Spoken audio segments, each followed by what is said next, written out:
Good morning, good afternoon. This is Galen Barbos with Lawrence Berkeley National Laboratory. Welcome to today's webinar, where we'll be presenting findings from a report released today, as well as several others that each examine aspects of variability in solar PV pricing. Before we begin, a few basic housekeeping items. All of you are listening in listen-only mode. So we will actually have a question and answer period at the end of the webinar. So please feel free to type any questions that you might have into the chat window in the lower left-hand pane of the webinar. I'll compile the questions as we go along, and then we'll try to get through as many as we can at the end. Also, although we won't be publishing the slide deck from this webinar in exactly the form presented here, essentially all of the slides that we are presenting are already posted online in the form of separate briefings for each of the specific projects that we'll be discussing. So all of this information is available. So with that, let me give a short bit of introduction before then turning it over to my colleagues who will be presenting the actual work. Today we'll be presenting results from several studies conducted under the umbrella of Berkeley Lab's Academic Partners Program. This work is part of a broader 3-year funding award from the Department of Energy's Sunshot Program. The genesis of this work really came out of our annual Tracking the Sun report. As some of you may know, this is an annual report that tracks solar PV pricing in the U.S. based on a rather large underlying data set of individual PV projects. So in the last report edition, I think we had somewhere about 250,000 individual observations. And although that annual report really focuses on basic descriptive trends in PV system pricing, it occurred to us several years back that the data set also provides really a great opportunity for deeper statistical analyses that could help to reveal and kind of tease out important aspects of PV pricing dynamics. And so out of that was born the Academic Partners Program, where we've teamed up with a group of high-powered economists and statisticians listed on the slide here, who are all really co-leading this effort along with Berkeley Lab.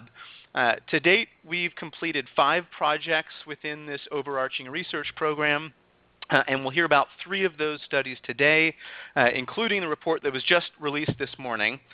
We also have 3 additional projects that are currently underway and slated for completion in 2015, and we'll hear about several of those as well, just to give you all a sense of the overall trajectory of this research program and some of the follow-up work that builds on the analysis that has been conducted thus far. So we're going to hear from 3 people today, aside from myself. As the main event, we'll start off with Ken Gillingham from Yale University. Ken will present the results from the report that we released this morning entitled Deconstructing Solar PV Pricing, the Role of Market Structure, Technology, and Policy. This is a broad piece of work that really seeks to understand a wide array of different drivers for PV system pricing. Ryan Weiser from Berkeley Lab will then briefly present the results from 2 studies that we published earlier this year. The first of these focuses on the impacts of permitting and local regulatory processes on residential PV system pricing. And then the second seeks to understand the extent to which incentives provided through California's statewide PV rebate program have been passed through to consumers. And then finally, Greg Nemeth from the University of Wisconsin will provide a preview of 2 related studies that he's leading and that will be completed in the upcoming year. So with that, let me hand the microphone over to Ken, who will talk about the study that we released this morning.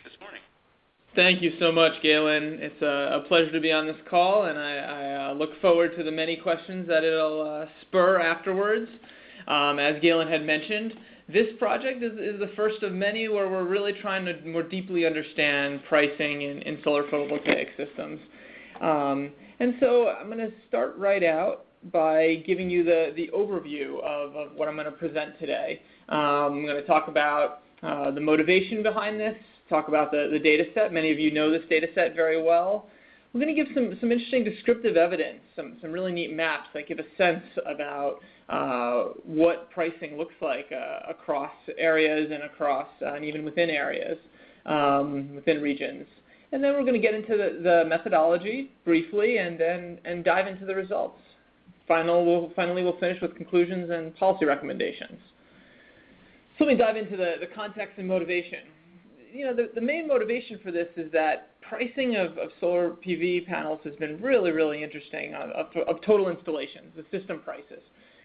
First of all, the system prices have declined substantially over time, but one of the things that we've noticed all along the way is the remarkable heterogeneity in these prices. For example, 20% of the systems, less than 10 kilowatts in 2013, were below $3.90 per watt, and 20% were above $5.60 per watt. That's a pretty dramatic difference.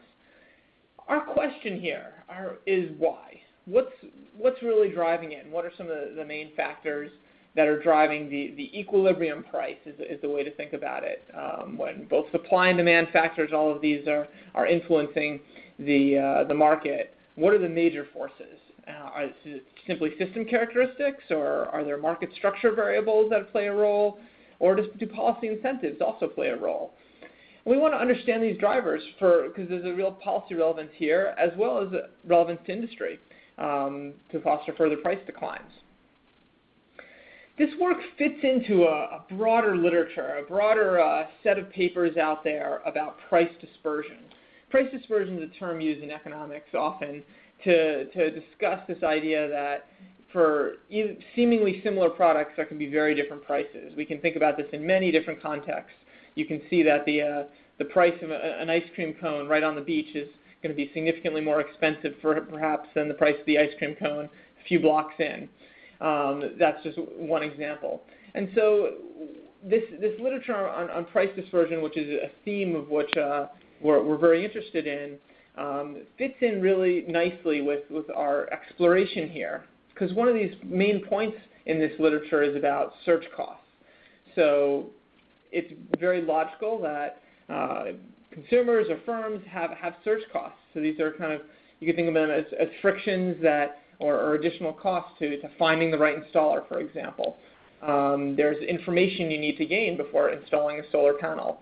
And this idea of information acquisition and transmission playing a key role in influencing difference in prices comes up in a wide variety of other areas, everything from internet markets to gasoline markets, even to books, particularly textbooks, air travel. In all of these cases, there's some underlying search costs that influence market structure, firm characteristics, that are influenced by market structure, firm characteristics, and policies. So this is kind of setting up a frame for our exploration, recognizing that these are important factors that have already been identified. We want to more deeply understand what's really going on in the solar market.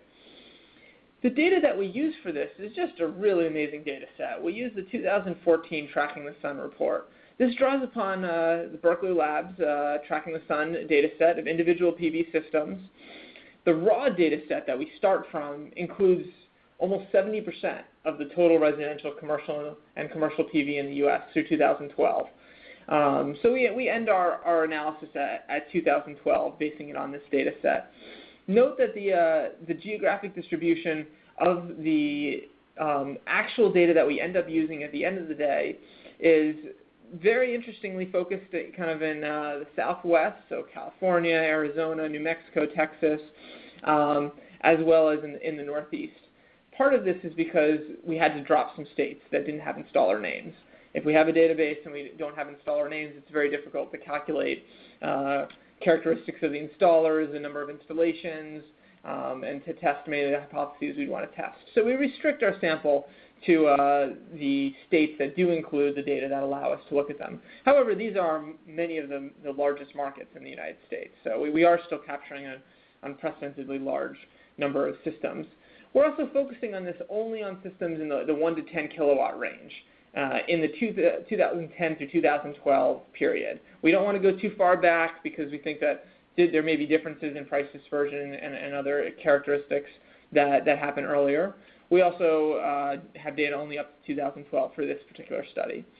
One of the key points is that some third-party owned systems, so those are systems that you have someone put it up on your roof and and they actually own the system. So some of those systems are appraised value in the sense that there's no actual money changing hands. There's a contract, and the value that's actually reported to the incentive program is actually an appraised value, a number that they came up with from an appraiser.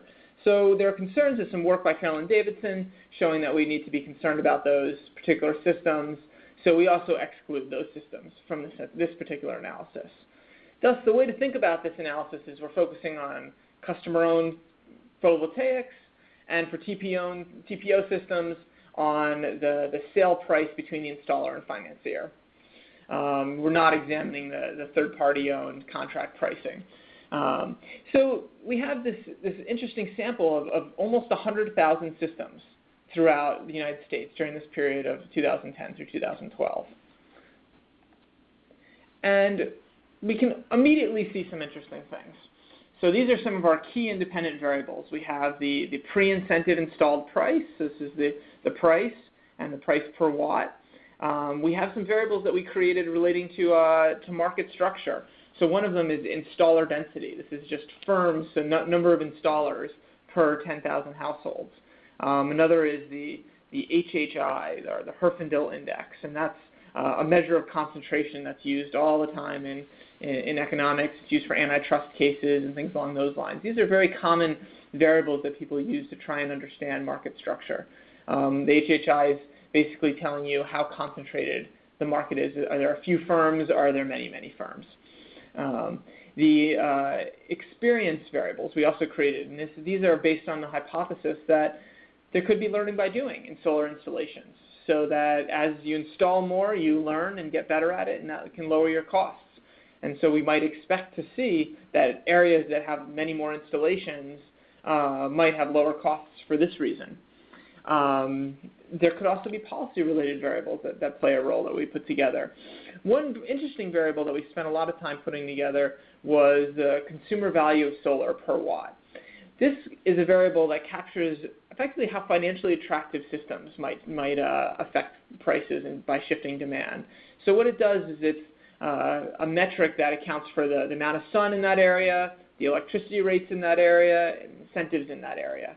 So it's this metric of the consumer value of solar. We also bring in how much of the incentives are SREC based.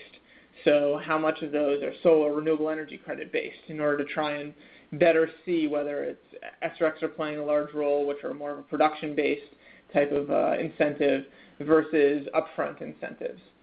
We also look at the sales tax per watt in the area, and the interconnection score, which is a score from Free the Grid, which basically rates how difficult it is to become connected to the grid, to connect a solar panel to the grid.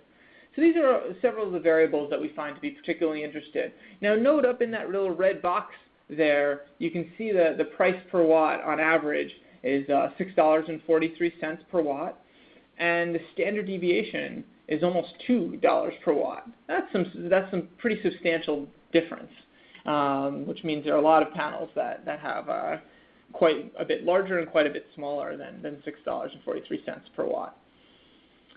Then demographics. We have a variety of demographic variables as well. So these are socioeconomic variables. These are all at the zip code level. These are from the census that we brought in. And we have variables based on household density, education variables, local labor cost variables. We have variables on system characteristics. The system characteristic variables are variables about whether it's a residential or commercial system, the system size, how large the system is, whether it's a third-party owned system. Now recall, we removed the appraised value systems. Whether there's tracking installed, thin film installed, if it's a building integrated system, if it's a new construction system, a battery included system. So these are 1, 0 variables that are if then, yes or no. And then at the bottom we also bring in variables as controls for the inverter price and the module price. And these are indices based on green tech media, so GTM. So these are quite extensive variables that we know about the systems. Now, obviously, there are things we don't know about the systems. We don't know all of the details about what type of roof it was put on, what the aspect ratio, there are a variety of other things. Azimuth, we don't know all of those details for our entire data set. And so that could lead, there are many more things to do, but we still have an impressive number of variables here, which is fantastic. So let's start here by looking at some descriptive evidence. First of all, I'd mentioned that standard deviation on the 643 was just under $2 per watt. This kernel density plot plots that distribution. It's relatively normally distributed, which is quite interesting. Where you can see the mean there, you can see why it's at $6.43. But you see that there are some systems that are much more expensive and some systems that are substantially less expensive. So in our report, one of the things we do is we pose a series of hypotheses. We say, well, what are possible causes for this? Is it the system characteristics, local wages? Do they play a large role? Imperfect competition? Is it information or search costs? Policy actions play a role? Unobserved individual system-specific factors? Do those all play a role? And these are all things that we then go on and explore to try and understand when we look across this data set, which, as I said, it goes across many states and many different types of areas. Why do we see this difference? So let's start with some maps. Maps are a great way to visualize what's going on. So the variation is not simply due to market size. It's not that the big markets have very low prices and the small markets have high prices. So what we see here is on the left-hand side, we see the county level average prices.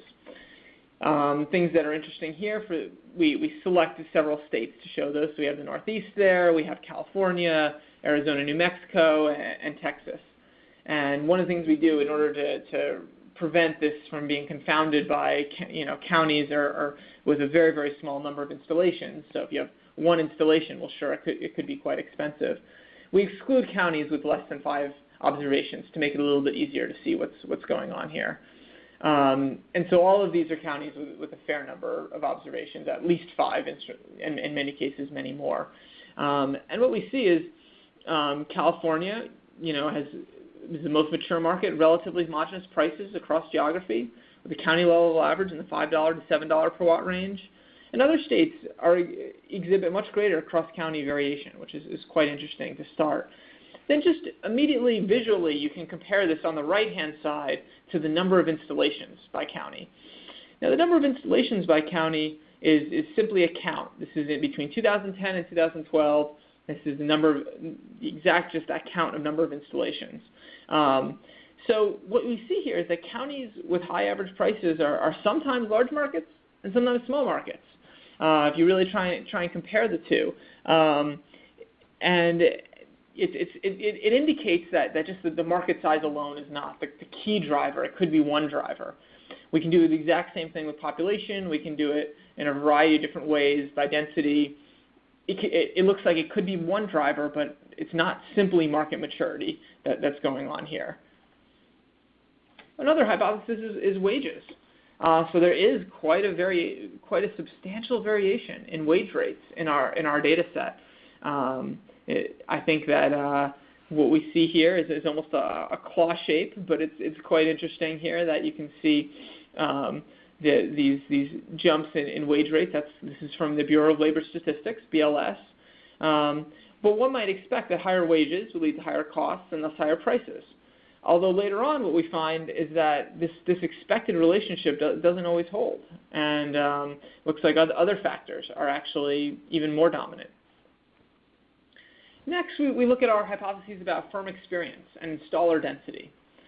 So these firm experience effects are simply this idea that if firms have more experience in a county, the equilibrium price might be lower because they've learned something. It also could be capturing some economies of scale. In this paper, we're not attempting to differentiate between economies of scale and experience. So there could be some economies of scale as well mixed in with this. So we're actually calculating when a given installation occurs, we see the price and we calculate the cumulative number of installations prior to that installation at the county level and actually at the installer level as well. And so there are other components to this as well. So that's from experience, but there could be imperfect competition as well, where if consumers are facing search and information costs, we see in a large number of papers that the number of active installers should influence the equilibrium price, should influence the price at the end. So these are two hypotheses, but many other hypotheses are also possible. For example, price discrimination based on demand factors in a sense. Now, price discrimination is a little strong, but another way to put it would be value pricing of solar. So if there's some imperfect competition and there's an area where solar is just a really good deal, there could be some value pricing going on. And then there are also policy actions that could also influence either raise or lower equilibrium prices. So we'll look at those as well. Our methodology. So there has to be an equation in here. What we're doing is running a simple regression. It may not look simple there, but really what we're doing is we're looking at the relationship between the pre-incentive price per watt, and we want to try and explain that pre-incentive price per watt by a set of market structure variables, a set of experience variables, a set of policy-related variables, demographic variables, system characteristics, and then we want to control for a variety of other things that could be going on at the same time. And that's what those fixed effects at the end are showing. Some of those are dummy variables or fixed effects that really show that control in a very flexible way for other things that are going on at the state level, other things that are going on at the installer level. So one of the challenges we had is that when you start to include certain fixed effects, in this type of regression, you effectively can't look at things that don't vary at that level. So in other words, if you include state dummies or state fixed effects, so you're controlling for anything that is non-time varying and stays the same over a state, what that means is that any variable that's at the state level, so say a policy variable that's at the state level, you can't identify that. You'll lose all statistical significance. So that's a challenge. And so one of the things we do is as economists would say, we're exploring different sources of variation in the data. So we're exploring how, if we control for different things, we learn different things. So what we do here is you can see in columns was 1, 2, 3, 4, 5, and 6. And this sets up the model specifications that we have. So for some of them, let's start with market structure and installer experience, we actually explicitly include these market structure and experience variables. But for others, we don't actually include those variables, and we include just the characteristics and demographics and see if those on their own play a role.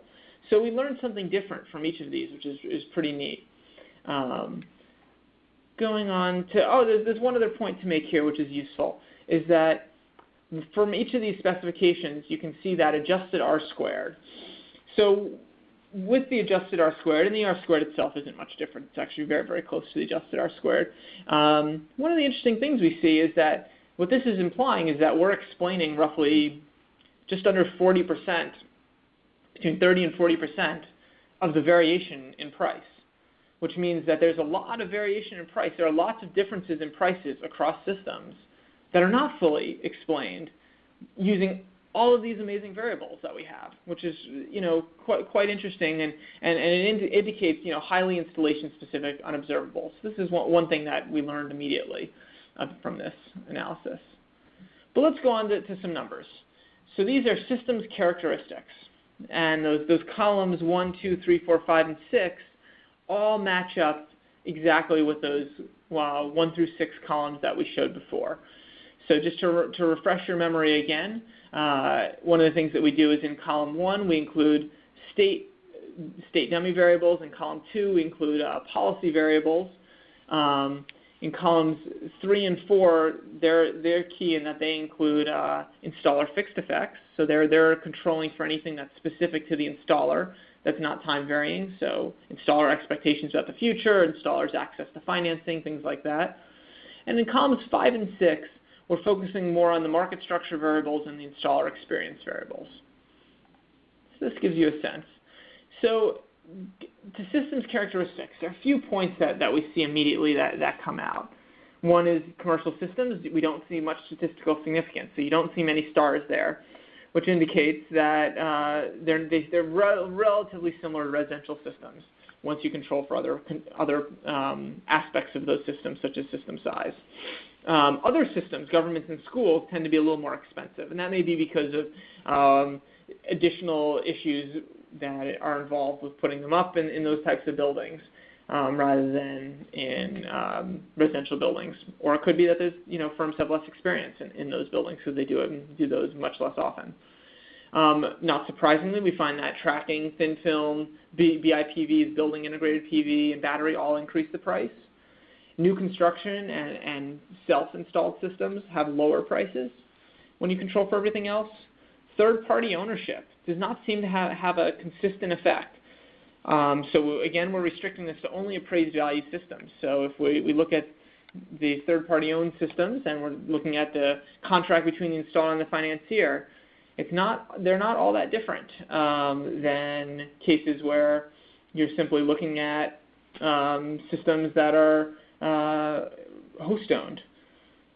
So then next we have this system size, and we have a really neat and very sensible finding that the larger system size decreases with price, but with diminishing returns to scale. So that basically is saying that you can increase your system size, and that lowers your price, but at some point you get less and less of a gain from doing that, from increasing the system size.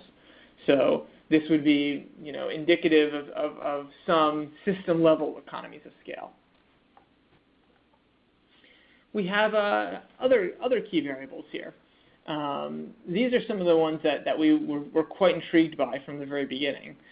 So we have several hypotheses. I'd mentioned hypotheses about installer density potentially playing a role, that if there are a lot of installers, you might think that would lower costs because there's a lot of competition going on. And that is indeed what we see in columns 5 and 6. You see this negative effect. And these are all interpreted in terms of dollars per watt. So that's saying you increase the installer density by an additional installer per 10,000 households. That decreases the price there by it decreases the price, I should say, by about 16 cents, 15 cents. Installer experience also seems to lower the price, but there's a much larger effect from county-level experience than state-level experience. So this is a kind of an interesting finding that maybe these individual firms have regional offices, that a lot of learning might occur at the regional office level. There's also this idea that the consumer value of solar may lead to higher prices if there's value pricing. And we do see some evidence of that. That consumer value of solar per watt tends to be statistically significant in all of these. The sales tax has strong positive effects, is another interesting thing. So this was a somewhat surprising conclusion that areas with higher sales taxes have strong positive effects. Now, often areas with higher sales taxes often are areas with a lot more demand anyway for solar. Also, interestingly, is that we found that higher labor costs are associated with lower prices. And one explanation for this, we thought about this for a while, is that once we control for income and control for the value of solar, that higher labor costs are often correlated with lower demand. So this is, we're already controlling for these areas that have high income and high value solar. So that's our hypothesis for why we might have found that result. Our interpretation. So this graph, this figure here is really helpful, I think, in showing the relative sizes of the coefficients. Which variables contribute the most to observed pricing variability? This figure shows the price reductions associated with moving from the 5th and the 95th percentiles, moving between these two percentiles in each of the variables. So in a sense, what the idea would be, we have our lowest 5th percentile of installer density, and we have our 95th percentile. And we want to see what the effect would be of moving from a system that's in a very low installer density area to a system that's in a very high installer density area, and see what that effect is. And so we can compare those effects to those from other variables in somewhat of a more easily interpretable apples-to-apples comparison, which I think is pretty nice. And one of the things that really comes out of this is that a substantial portion of the pricing variability is associated with variation in system size. So recall that if you have a larger system size, we saw some economies of scale, so that lowers the price. And that is what we see here, and that turns out to be a very, very, very important determinant. Another piece to it is that this pricing variability is also driven by installer density and experience, as well as consumer values, solar, and demographics. So the variables that were highly statistically significant that were interesting also came out to be pretty important here. And installer density, which tells us something about competition, shows that that's important. This decrease in consumer value of solar is also relatively important, suggestive of value pricing. And then demographics, so decreasing the household income. So there's definitely a clear effect, which might have to do with people with tighter budget constraints, can't put up the money for a system as easily, or have access to financing, and that plays a role in the pricing decisions of firms as well. So another way to interpret these is this is kind of a more complete version of those. So this is actually looking at the numbers that are behind that table. So that table explains it in a nice graphical way, that figure, and here we have a table that provides numbers to it. So there are only a few that I'm going to point out. One of those is system size, 3 up from the bottom. So we see the difference between the 5th percentile and the 95th percentile is $7.16 per watt. It's quite substantial. And then looking across our specifications, we see that this has quite plays quite a large role. So these are in dollars per watt here. So the difference between the 5th and the 95th percentile in system size can be ascribed to a difference in $6 per watt, which is quite substantial. In the final two columns is roughly $6 per watt difference in the system price. So that's a quite interesting one.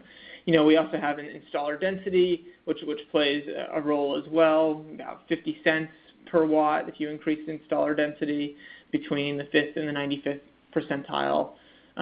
So those are some of the more interesting findings that are coming out of this.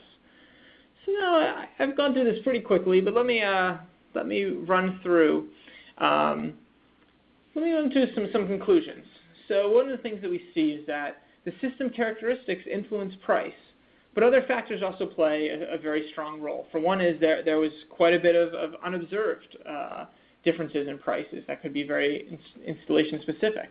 But we have learned a lot about these variables that we think and had hypotheses about what's occurring. So our results are consistent with this idea that there are surge costs. Competition is not perfect. There may be some imperfect competition, and so that greater installer density leads to lower prices, and that installer experience also leads to lower prices.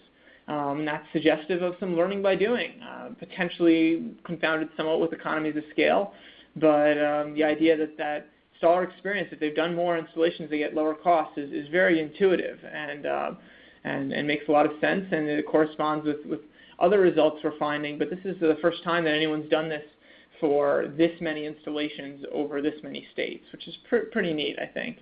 Another important part is that demand side effects do appear to be important for the pricing of solar PV installations. So one of the things we see is, regions with a higher customer value of solar tend to face higher prices.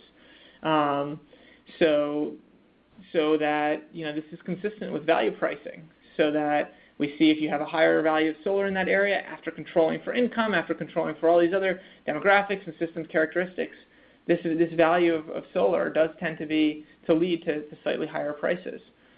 Higher prices are also in the highest income bracket, which is also suggestive of value pricing, and also suggestive perhaps of higher income households being on a higher electricity tiered rate. So if those high income households are on a very high tiered rate structure, so many states such as California have a tiered rate structure, many households are on that high tiered rate. It could be that those are areas that the installers recognize they can charge a little bit more. But this also leads to some policy recommendations. So those are some key conclusions. But one thing is that we did see some influence of of policy variables. Like government efforts to foster a competitive market in solar PV have the potential to bring down prices. They can encourage entrants. They could reduce information search costs. And we see a lot of great work going on right now. We see Energy Sage and a variety of other platforms and mechanisms out there to attempt to reduce these information and search costs. Another thing we find from a policy recommendation perspective is that the price reduction driven by experience should be factored in to forecasting future prices for PV systems, which indicates that the results suggest that efforts to increase deployment, whether it's private or publicly funded, are likely to continue to reduce costs. Another thing is that policy actions more directly can influence prices. So sales tax exemptions, changes in the magnitude of financial incentives can directly influence prices. So this leads to this conclusion that attention may be required if you're designing and evaluating deployment policies. It's worth paying attention to these possible impacts if your goal is to achieve cost reductions, given the potential for such policies potentially due to learning to lower costs in the long run, but may elevate prices a little bit in the short run. So we have quite a bit of future research to do here. I mean, this is a very interesting analysis from my perspective in laying out the groundwork for a variety of other things that we can learn that would be useful. You know, what deeper analysis into these factors influencing price dispersion, which Greg's going to talk about in a little bit, rather than just equilibrium prices themselves, holds promise to provide further guidance about what's really going on. And moreover, you could actually do we're planning on doing a targeted analysis on the lowest price systems. This would provide further policy guidance and help elucidate important factors that are unobserved in the present research. Moreover, there's been a massive growth in third-party owned systems, and claims that value-based lease and power purchase agreement pricing is common within that system. So really a targeted analysis on the drivers of pricing and contracts of TPO systems could be very valuable and quite interesting as they start to continue to grow in their percentage of the market. All this work could lay the groundwork for more carefully designed policies. I mean, the idea behind this is to really understand how pricing works and what that means for policy in the future. So, and our policy objectives are also to not only increase deployment, but also reduce its social costs. And one of those components is to reduce the cost in general. So with that, I think I'm actually doing just right on time. You can download the whole report. We have a 3-page fact sheet about the report from this briefing at the website that's posted here. You can contact any of us. We'd love to talk about this. And looking forward to hearing your questions. And now I think we will switch on to the next one. Yeah, good afternoon or good morning if you're on the West Coast. This is Ryan Weiser, Lawrence Berkeley National Lab here.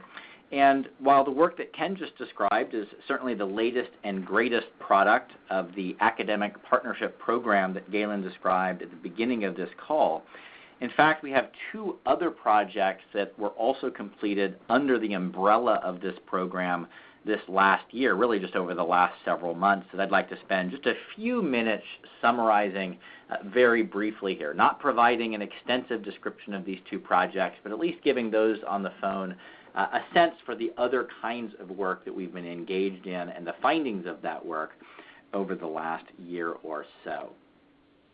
So the 2 specific projects that I'll be describing are shown here. The first effort was an effort to specifically explore the impact of permitting and local regulatory processes on residential PV prices. This is work that was led by Jesse Burkhart, who works with Ken Gillingham at Yale. But in addition, the project team included myself and Naeem Dargouth from LBL, C.G. Dong from University of Texas, Austin, and Josh Honeycutt from the U.S. Department of Energy. The second project that I'll also be describing briefly is an effort to look at incentive pass-through, historical incentive pass-through rates focused on the California residential market. This is work that was led by UT Austin, C.G. Dong in particular, and his advisor, Varun Rai, with a little bit of help from me. So let me run through, again, the basic purpose of each of these projects, the data that we used, and the findings. Just 3 slides for each of those 2 projects. So starting with the first of the two, now here our research questions were really twofold. First, to what degree do local regulatory processes, and in particular city-level permitting processes, impact residential PV prices in the U.S.? And secondarily, do the two city-level scoring mechanisms that we use, and I'll describe what that means in a moment, capture some of the idiosyncrasies associated with those local procedures? Our principal objective in engaging this work is really just to highlight and identify the magnitude of the cost reduction that might be available were local permitting authorities and other local regulatory regimes streamlined. The approach that we use at the very basic level is pretty similar to Ken's. It was a big statistical analysis.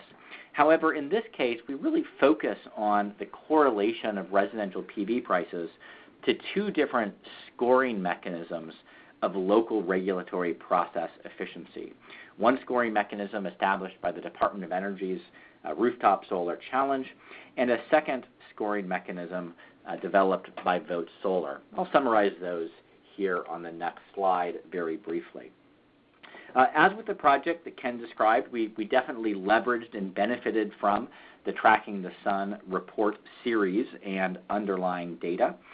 We do screen out a lot of the data from our analysis. In particular, we want to focus just on smaller residential systems. We've removed outliers, and as with Ken's project, we've also removed appraised value third-party owned systems.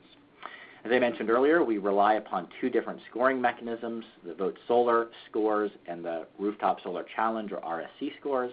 In the case of Vote Solar, this is a scoring mechanism by which individual cities are scored based specifically on their permitting procedures, whereas in the DOE Rooftop Solar Challenge, they're scoring based both on permitting but also interconnection, planning and zoning, net metering, and financing. So a broader set of factors.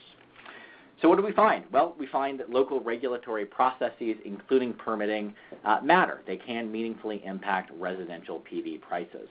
In particular, using the Vote Solar scores, if we go from the lowest scoring to the highest scoring jurisdiction, we find price variations that are almost 20 cents per watt.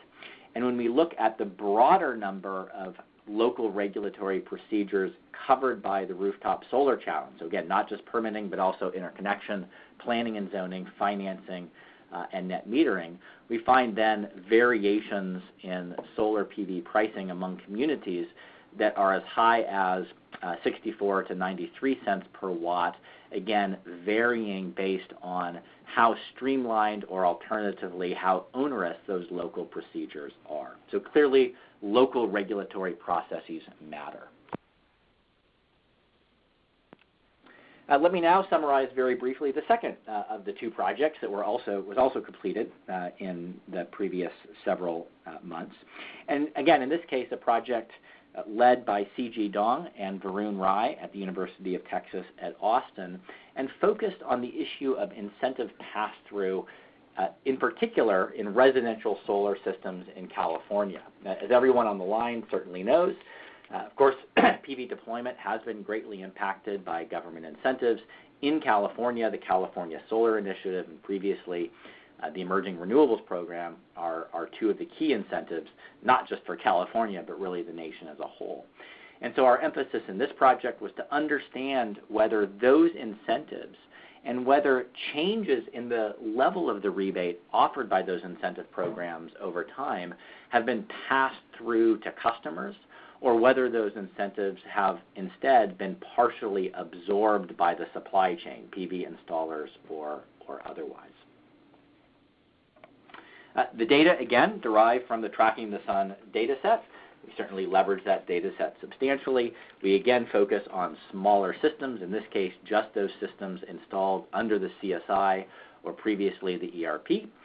We focused on systems in this case installed over a longer period of time, 2001 to 2012, And we rely upon two different methods to estimate the level of incentive pass-through. I'm not going to describe the details of those methods here, but suffice it to say that they're both two methods that have historically been used rather regularly to understand incentive pass-through in the broader literature.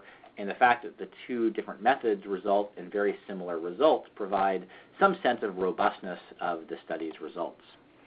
So again, what do we find? Well, we find, in this case, rather high levels of historic pass-through for the California residential rebate program. Using one of the methods, we find pass-through rates at the county level that range from 92% to 103%, an average of 99%. And using a different method, we find average pass-through rates that range from 86 to 103%. The bottom line here is that we find, again, in California, that the majority of the rebates that have been provided and changes in the rebate levels over time have been passed through to customers. So that provides a very quick thumbnail sketch of two projects completed previously. Both of them are available on our website. And now I will turn it over to Greg Nemeth, who will very quickly summarize some work that is currently underway, and it will be completed later on in the year 2015. Thanks, Ryan. So, I just want to provide a couple of highlights from the current work that we're doing right now. First, doing a bit more of a deep dive on price dispersion, and second, on looking at what we're calling the best systems or the least cost systems, understanding what the characteristics are. So, let me just present kind of one slide kind of summarizing the work on each. So first, on the price dispersion work, so Ken mentioned price dispersion in his presentation. Here we're trying to look at it in a little bit more depth by actually trying to understand if we account for all the differences in systems, all the differences in sunlight, and all the reasons that we found in the earlier work about why systems are priced differently, is there still price dispersion? Because apparently there seems to be a lot. And what we're trying to do is understand a bit more about how search costs and how really hard to know quality differences before you buy a system, how those might play a role. So what I've got on the slide here are two kind of key questions. What accounts for the price dispersion we've seen in installed PV? And then second, and this is what we're trying to put together data on now, is to see if the level of price dispersion has changed over time. By going backwards and getting more older data back to the early 2000s, so we'll have 12 or 13 years of data, to see if we're seeing changes in the amount of price dispersion, where the hypothesis should be as markets mature and as information is dispersed more widely, that price dispersion should kind of go away, at least to a large extent. And so we're going to put together data to see if that's actually happening. Just to give you a glimpse of why we're so interested in this, a couple of the graphics here on the bottom there are two counties that show really different ways that prices are spread out over the distribution. So that on the two on the bottom there's Ocean County in New Jersey. That's got a very tight distribution. Excuse me. And then Contra Costa County in California has got a very spread out distribution. So partly what we're trying to do is understand why New Jersey has such a small amount of price dispersion and why Contra Costa has a large amount. That gray line there is the distribution for all systems in our data set.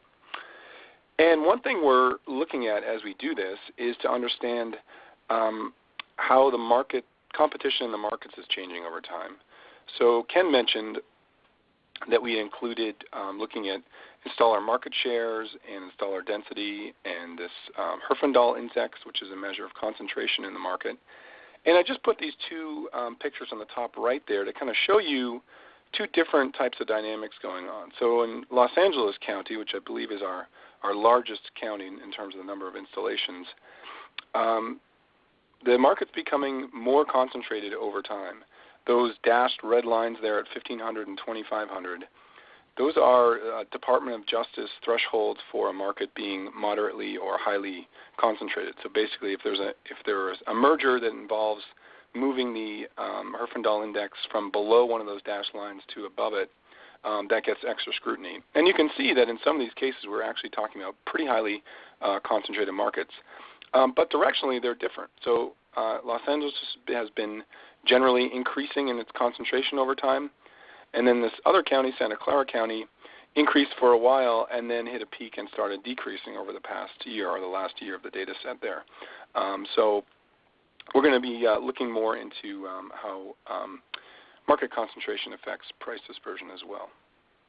Okay, so that's where we are in some of the price dispersion work. A lot of what we're doing right now is trying to clean and control for some of the older data and also add some more recent data. What I'm showing you here is 2012 and 13, so we're going to go back a bit earlier, and then adding some geographic components to this so that we can understand if installs have peers nearby that have installed, and that should reduce the information costs, which should reduce price dispersion. So that's a hypothesis we'll be testing along the way. Do those peer effects actually reduce price dispersion if they provide information in a less costly way? Okay, so that's price dispersion work. Let me just talk for a minute on the other set of analyses we're doing. And here is, we're really just trying to focus on what we're calling the best systems or the low price systems, understand the characteristics of the low priced systems. So you can see on that top right, there's a distribution of all the systems in our data set there. And what we're really focused on is that red sector there, what we're calling the P10 systems. So the systems that are at the 10th percentile on prices or below.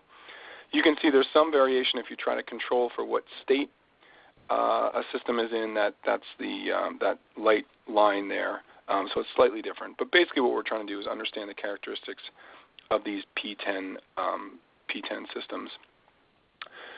Our approach to doing that is to look at some comparisons of characteristics across looking at the P10s versus the others and looking at differences. So unsurprisingly, the P10s tend to have larger system size. They tend to be more recent. They tend to be installed in lower solar value counties, installed in higher labor cost counties. That comes from that earlier work as well. And tend to be installed in counties and states with less installer experience, because we're finding this this dynamic that seems to not go away, which is that the lowest price systems tend to be installed by very small installers. And so we're kind of trying to follow up that by trying to understand whether these installers are kind of pricing in a way that is not sustainable, or whether there's actually something about size that is going in the opposite direction from what we normally would expect. So, for example, on the bottom left there's a couple of histograms of our lowest price installer in the data set, so with an average price of about $4 per watt, and then the distribution of the largest installer in the data set.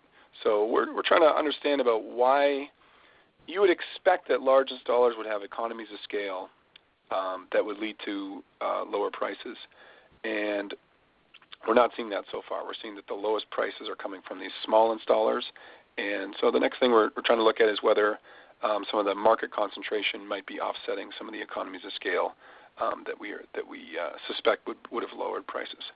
So with that work, just to finish up here, we're focusing on the most recent data on 2013, which we're trying to gather right now, understand why some of these small installers are so cheap, and then look at some geographical clusters of low-priced systems. So, yep, I'll leave it there on the FY15 work. All right, great. Thanks, Greg. So we've got a few minutes left here for a bit of Q&A.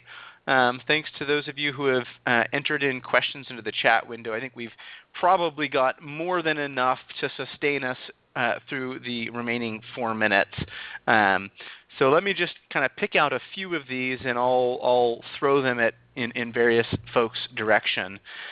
So the first one here, I think this maybe is a question for Ryan, and really sort of spans topics related to both the work that Ken first described and then the incentive pass-through work that Ryan described. And the question is, does the prevalence of value pricing imply reduced incentive pass-through? Yeah, so I think it's important to recognize that there is a distinction, a couple key distinctions between the incentive pass-through work that I described that C.G. Dong led at UT Austin and the work that Ken Gillingham described and is broader. So two specific differences. One is that the value-based pricing work that Ken described covers value-based pricing or the value of solar to consumers as a whole, so considering not just any available state incentive, but also federal tax incentives, utility bill savings, SREC payments, and other incentives, whereas the work that I was describing on, and specifically incentive pass-through, narrowly focused on rebates. Secondarily, the work that I described solely looks at historical pass-through rates in California under the CSI and ERP programs, where, of course, Ken's work covered a larger geographic range. And so while it is certainly true that if value-based pricing exists, that would suggest that incentive pass-through is not perfect, because those two studies had different geographic scopes and different scopes as to what would be considered an incentive or a value. One can find differences there. All right, thanks, Ryan. So I think we've got time for one more, and Ken, I'll throw this your way, and this might be something that some of your work on the Connecticut Solarize program could potentially inform. So the question is, have there been any states that have successfully lowered costs by achieving lower customer acquisition costs through a specific program? Well, sure. I mean, that's set up very nicely. The Solarize program is just one of many different types of programs, and there are many variants on it. The Solarize programs in Massachusetts, in Connecticut, and in a variety of other states. It started in Portland, Oregon, where it's a community-based marketing program intending to lower the consumer acquisition costs. And some of my other work that I'm working on, also funded by DOE, by the SEEDS grant under Sunshine Initiative, has been great in demonstrating that it actually does seem to lower the consumer acquisition costs pretty considerably and lead to a lot more adoptions. So that's just one option, but there are other ideas that people are throwing around as well relating to financing and other mechanisms. All right, great. Thanks, Ken. So we are at the top of the hour here, and I think I'm going to cut us off. As hopefully all of you noticed, in the chat window I provided the URL where you can download any of the published studies that have been discussed here today, along with any of our other renewable energy publications.